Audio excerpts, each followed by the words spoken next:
Azizlar, bugun challengeimizning navbatdagi kuni siz bilan solarizatsiya degan mashqni qilamiz. Ya'ni bu quyosh nuridan quvvat olish, ko'zlarimizga energiya, oziqa berish mashqi. Buning uchun bizga quyosh kerak bo'ladi. Quyosh qaysi paytda chiqqanda va qilgan afzal? Quyoshga tikka qarash faqat yarim disk chiqqandagina mumkin xolos. Shuning uchun qushlar ertalabki quyoshni kutib oladi, ko'zlari umrini oxirigacha tiniq va nigohi aniq bo'lar ekan. Bizda insonlar esa biz ko'pincha ertalab quyoshga qaramaymiz va kun davomida tikka qarab olishimiz mumkin. Endi quyosh 10 soat 10 gacha chiqqandagina ana shunday qovoqlarni yumib qarash mumkin. Shunda quvvat olasiz. Kechqurungi esa asrdan keyingi quyosh foydali. Ko'zni avval qovoqlar bilan bekitganingizda to'r pardasi yangilanishiga, to'r pardasining to'qimalari, qon yaxshi borishiga, o'sha yerda kerakli vitaminlar borishiga ta'sir qiladi. Ko'zingiz tiniqlashishiga. Kelishdikmi? Uning uchun siz nima qilasiz? Demak, quyosh o'ng tomoningizdan mana tushib tursa, hozir mana o'ng tomonimdan tushib turibdi. Men quyoshga qovoqlarimni yumib boqyapman.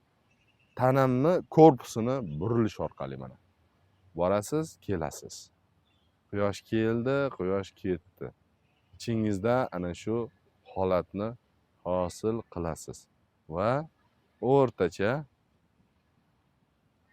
ko'zingiz yumgan holatda 1,5 minut, 2 minut qilishingiz mumkin.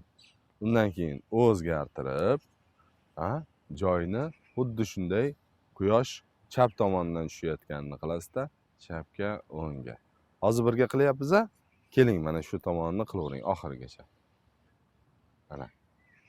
Agar siz quyoshni yonida bo'lsangiz, qilib ko'ring. Agar telefon bilan bo'lsangiz, o'zingiz bilan olasiz-da, deysiz, shunday qilishim kerak ekan deb ko'zni yumib, bolalardek o'ynab, ham badaningizga foydali, ham ko'zlaringizga foydali. Ham mazza qilasiz. Ana endi bu tomondan ham mana qilyapmiz. Chap tomon keldi, quyosh ketdi, quyosh. Keldi, quyosh ketdi, quyosh.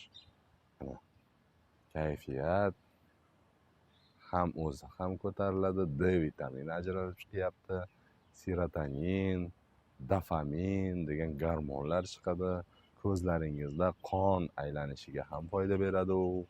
Ana shular hammasi ultrafiolet deydi, ana shular foydasi bor. Keldi.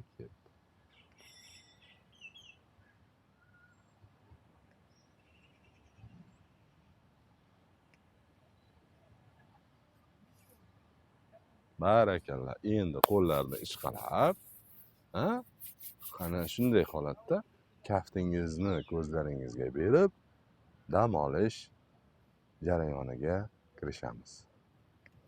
Qayerlarda qilish mumkin palmiyni deyshadi. Mashina yo'lida o'rtasida qilmasangiz bo'ldi. Mana hozir parkda o'rtasida turib shuni qilyapmiz. Kaftingizdan iliqlik boradi, xohlasangiz o'tirib, xohlasangiz turib bajarasiz. Va palmiy mashqini oldingi video darslikda ko'rsatganimizdek to'liq o'tirib qilsangiz bo'ladi. Keyingi mashg'ulotlarda ko'rishguncha kuningiz xayrli o'tsin.